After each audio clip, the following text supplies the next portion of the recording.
আজকে সর্বশেষ বাংলা সংবাদে আপনাকে স্বাগত। শুরুতেই সংবাদ শিরোনাম। প্রধান উপদেষ্টার নেতৃত্বে জাতীয় অর্থনীতি পরিষদ গঠন। পুতুল আসবেন কিনা এমন আলোচনার মাঝেই নতুন সিদ্ধান্ত। সাবেক প্রধানমন্ত্রীর জ্বালানি উপদেষ্টা তৌফিক ইলাহি আটক। বিস্তারিত প্রতিবেদনে যাওয়ার আগে অনুরোধ করব চ্যানেলটি সাবস্ক্রাইব করুন এবং আপনি কোন জেলা থেকে আমাদের এই ভিডিওটি দেখছেন তা কমেন্ট করে জানিয়ে দিতে ভুলবেন না। আসসালামু আলাইকুম রহমতুল্লাহি ওয়া বারাকাতুহু। সম্মানিত দর্শক, সাবেক ব্রিগেডিয়ার আমান আজমি, তাকে নিয়ে বাংলাদেশে এখন নতুন যে বিতর্ক শুরু হয়েছে, এই বিতর্ক আগামী দিনে সম্ভবত জামায়াত ইসলামের যে রাজনীতি, সেই রাজনীতির যে অতীত বিভেদ এবং বিসংবাদ, এটিকে আবার নতুন করে সামনে নিয়ে আসবে। তো আমরা যতটুকু জেনেছি যে ব্রিগেডিয়ার আমান আজমি, তিনি সেনাবাহিনীতে একজন ভালো কর্মকর্তা ছিলেন, অতি উচ্চ মার্গের সামরিক কর্মকর্তা ছিলেন। এখানে একটা দুঃখজনক যাকে বলা হয় রসায়ন, সেটি হলো সামরিক বাহিনীতে যারা যত ভালো হয়, মিলিটারি জিনিয়াস হন, তারা সোশ্যাল লাইফে, সামাজিক জীবনে তত বেশি যাকে বলে উদাসীন থাকেন, তত বেশি আমরা সাধারণ বাংলায় যেটাকে বলা হয় সরল সোজা হন। নেতিবাচক শব্দ আপনি সেগুলো ব্যবহার করতে পারেন, কিন্তু আমি ওই শব্দগুলো ব্যবহার করতে চাই না। সাধারণত যারা বলে যে যারা বেশি লেফট রাইট করে, তাদের মাথার যে ঘিলু ওটি নামতে নামতে হাঁটুতে এসে পড়ে যায়। তো আমান আজমি সেই তার যে পরিচয় ব্রিগেডিয়ার, তার চেয়ে বড় পরিচয় হলো তিনি অধ্যাপক গোলাম আজম সাহেবের ছেলে।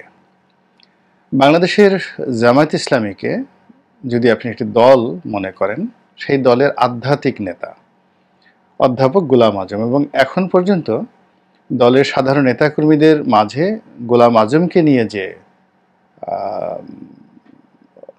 আবেগ, যে অনুভূতি, ওই পর্যায়ে দ্বিতীয় কেউ আসতে পারেনি।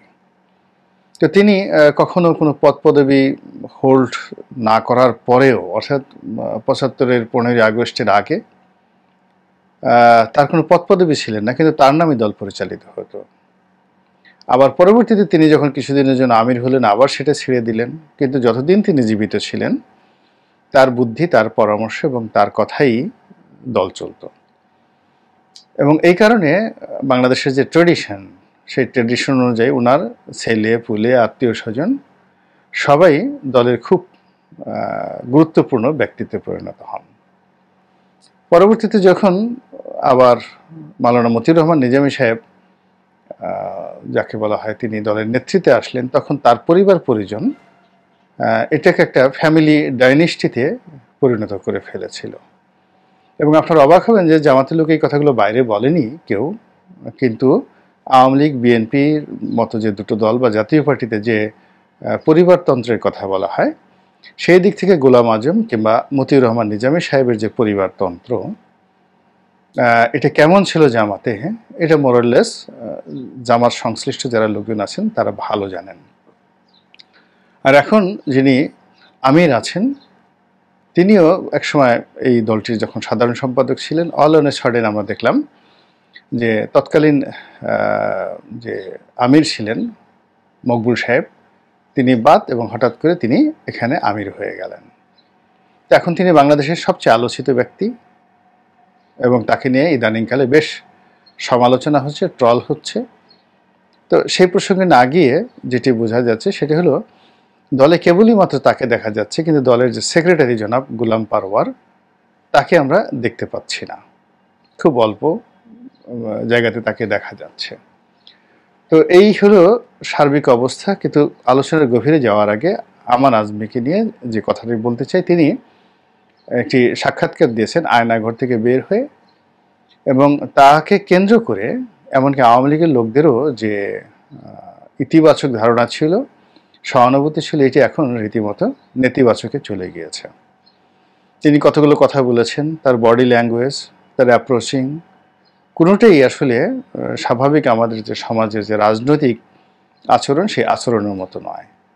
এগুলো হয়তো তার একান্ত ব্যক্তিগত কিংবা সামগ্রিক, এবং এই কথাগুলো এই সময় তার বলা উচিত কি উচিত না এই বিষয়গুলো চিন্তা ভাবনা না করেই তিনি অলানে ছাড়েন যখন জাতীয় সঙ্গীত পরিবর্তনের কথা বললেন, তারপর জাতীয় পতাকা নিয়ে কথা বললেন, ৩০ লক্ষ শহীদদের নিয়ে কথা বললেন, এটি নিয়ে এত বেশি আলোচনা এবং সমালোচনা শুরু হলো যেটি জামাত ধারণ করতে পারেনি।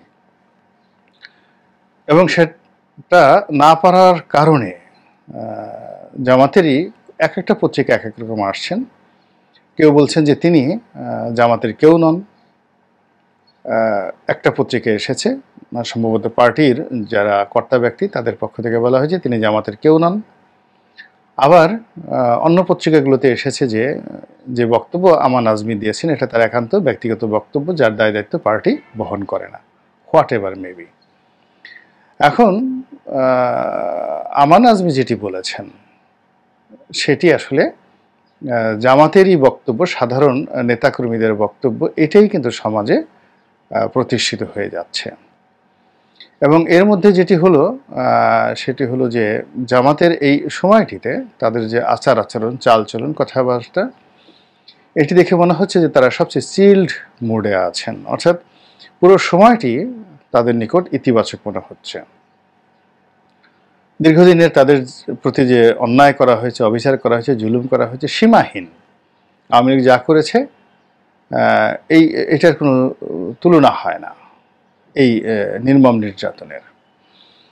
এবং অবাকের ব্যাপার হলো যে জামাতের এখন যে সমস্ত তরুণ তুর্কি আছেন অনেকেই অকথ্য ভাষায় শেখ হাসিনাকে গালাগাল দিচ্ছেন প্রকাশ্যে, কিন্তু ৪ তারিখ পর্যন্ত তাদের কারোরই খোঁজ ছিল না, কারো মোবাইল নম্বর ছিল না। সবাই প্রধান উপদেষ্টার নেতৃত্বে জাতীয় অর্থনৈতিক পরিষদ গঠন। অন্তর্বর্তীকালীন সরকারের প্রধান উপদেষ্টা ডক্টর মোহাম্মদ ইউনূসকে চেয়ারপারসন ও অন্যান্য উপদেষ্টাদের সদস্য করে জাতীয় অর্থনৈতিক পরিষদ গঠন করা হয়েছে। সোমবার মন্ত্রী পরিষদ বিভাগ থেকে এ বিষয়ে প্রজ্ঞাপন জারি করলেও মঙ্গলবার তথ্যটি জানা গেছে। প্রজ্ঞাপনে বলা হয় এনইউসিতে সহায়তা দানকারী কর্মকর্তা হিসেবে থাকবেন মন্ত্রী পরিষদ সচিব, মুখ্য সচিব, বাংলাদেশ ব্যাংকের গভর্নর, পরিকল্পনা বিভাগের সচিব, পরিকল্পনা কমিশনের সদস্য এবং সংশ্লিষ্ট মন্ত্রণালয় ও বিভাগের সচিবরা। পরিষদের কার্যপরিধিতে বলা হয় সামগ্রিক অর্থনৈতিক উন্নয়ন কর্মকাণ্ড সম্পর্কিত নীতি ও কৌশল গ্রহণে দিক নির্দেশনা দেওয়া, দীর্ঘমেয়াদী ও মধ্যমেয়াদী পরিকল্পনা, বার্ষিক উন্নয়ন কর্মসূচি, সংশোধিত বার্ষিক উন্নয়ন কর্মসূচি ও কর্মপন্থা চূড়ান্তকরণ এবং অনুমোদন প্রদান, দীর্ঘমেয়াদী ও মধ্যমেয়াদী পরিকল্পনা, বার্ষিক উন্নয়ন কর্মসূচি, সংশোধিত বার্ষিক উন্নয়ন কর্মসূচি বাস্তবায়নের অগ্রগতি পর্যালোচনা, আর্থসামাজিক উন্নয়নের প্রয়োজনীয় সিদ্ধান্ত গ্রহণ ও দিক নির্দেশনা প্রদান এবং জাতীয় অর্থনৈতিক পরিষদের দায়িত্ব পালনে সহায়ক বিবেচক যে কোনো কমিটি গঠন। প্রজ্ঞাপনে আরও বলা হয় পরিষদের বৈঠক প্রয়োজনানুসারে অনুষ্ঠিত হবে। পরিকল্পনা বিভাগ পরিষদকে সার্বিক সহায়তা দেবে। অর্থনৈতিক পরিষদ গঠন সংক্রান্ত মন্ত্রী পরিষদ বিভাগের গত 18 জানুয়ারি জারি করা প্রজ্ঞাপন বাতিল করা হয়েছে বলেও প্রজ্ঞাপনে উল্লেখ করা হয়েছে। প্রিয় ভালোবাসার দর্শক, শেখ হাসিনা কেমন শাসক ছিলেন? আপনার মূল্যবান মতামত কমেন্ট করে জানিয়ে দিন। এদিকে আরেকটি আলোচিত নিউজ হচ্ছে পুতুল আসবেন কিনা এমন আলোচনার মাঝেই নতুন সিদ্ধান্ত। অক্টোবরে ঢাকায় পূর্ব নির্ধারিত আঞ্চলিক সম্মেলনে ভেন্যু বদলেছে বিশ্ব স্বাস্থ্য সংস্থা। সংস্থাটির আঞ্চলিক পরিচালক সামা ওয়াজেদ পুতুল এই সম্মেলনে যোগ দিতে ঢাকায় আসবেন কিনা এমন আলোচনার মধ্যে এই সিদ্ধান্ত এলো। গত 5ই আগস্ট ছাত্র জনতার অভ্যুত্থানে ক্ষমতাচ্যুত হয়ে ভারতে পালিয়েছেন শেখ হাসিনা। আন্দোলনকারীদের উপর গুলিবর্ষণের ঘটনা এখনো পর্যন্ত হাসিনার বিরুদ্ধে শতাধিক মামলা হয়েছে। গণহত্যার দায় হাসিনার বিরুদ্ধে তদন্ত হচ্ছে আন্তর্জাতিক অপরাধ আদালতে। এর মধ্যে কিছু মামলায় অভিযুক্ত করা হয়েছে বোন শেখ রেহানা, মেয়ে সাইমা ওয়াজেদ পুতুল ও ছেলে সাজিব ওয়াজেদ জয়কে। এমন পরিস্থিতিতে অক্টোবরে পূর্ব নির্ধারিত আঞ্চলিক সম্মেলন ঢাকায় হবে কিনা তা নিয়ে ধোঁয়াশা তৈরি হয়। কারণ পুতুল ঢাকায় এলে তাকে গ্রেপ্তার করা হবে কিনা এই নিয়ে নানান আলোচনা রয়েছে। তবে আপাতত এমন কোনো সমীকরণ নিয়ে ভাবতে হচ্ছে না। ঢাকার একটি সূত্র নিশ্চিত করেছে ঢাকার পূর্ব ঘোষিত সম্মেলন হবে ভারতের নয়াদিল্লিতে, ফলে পুতুলকেও আসতে হচ্ছে না। সূত্রটি বলছে আগামী 14 থেকে 18 অক্টোবর নয়াদিল্লিতে সম্মেলনটি হবে। ঢাকা এবং দিল্লির কূটনৈতিক সূত্রের ভাষ্য, আন্তর্জাতিক পর্যায়ে যাতায়াতে সাইমা ওয়াজেদ পুতুলকে জাতিসংঘের ভ্রমণ দলিল ব্যবহার করার কথা যা সাধারণভাবে জাতিসংঘ পাসপোর্ট হিসেবে গণ্য হয়। ফলে জাতিসংঘের কর্মকর্তা হিসেবে বিভিন্ন ক্ষেত্রে তার বিষয়ে আইনি ছাড় পাওয়ার সুযোগ রয়েছে। তবে অনেক ক্ষেত্রে সংশ্লিষ্ট কর্মকর্তা কূটনৈতিক ছাড় নাও পেতে পারেন। আন্তর্জাতিক পরিসরে আইনের দৃষ্টিভঙ্গি বিভিন্ন রকম হতে পারে। চলতি বছরের ফেব্রুয়ারিতে বিশ্ব স্বাস্থ্য সংস্থা দক্ষিণ পূর্ব এশিয়ার পরিচালক হিসেবে 5 বছরের জন্য দায়িত্ব গ্রহণ করতে সাইমা ওয়াজেদ পুতুল দক্ষিণ ও দক্ষিণ পূর্ব এশিয়ার 11টি দেশে বিশ্ব স্বাস্থ্য সংস্থার কাজে দেখভাল করে দিল্লি ভিত্তিক আঞ্চলের দপ্তরটি। অন্যদিকে আরেকটি গুরুত্বপূর্ণ নিউজ হচ্ছে সাবেক প্রধানমন্ত্রী জ্বালানি উপদেষ্টা তৌফিক ইলাহি আটক। সাবেক প্রধানমন্ত্রী শেখ হাসিনার বিদ্যুৎ ও জ্বালানি উপদেষ্টা তৌফিক ইলাহিকে আটক করেছে ঢাকা মহানগর গোয়েন্দা পুলিশ। মঙ্গলবার রাতে তাকে রাজধানীর গুলশান থেকে আটক করে ডিবির একটি টিম। রাত 11:15টার দিকে গণমাধ্যমে এই তথ্য নিশ্চিত করেছে ডিবির অতিরিক্ত কমিশনার রেজাউল করিম মল্লিক। তিনি জানান, রাত 11:45টায় রাজধানীর গুলশান এলাকা থেকে সাবেক প্রধানমন্ত্রী শেখ হাসিনার বিদ্যুৎ ও জ্বালানি উপদেষ্টা তৌফিক ইলাহিকে আটক করা হয়েছে। তবে কোন মামলা থেকে গ্রেপ্তার দেখানো হবে তা বলা যাচ্ছে না।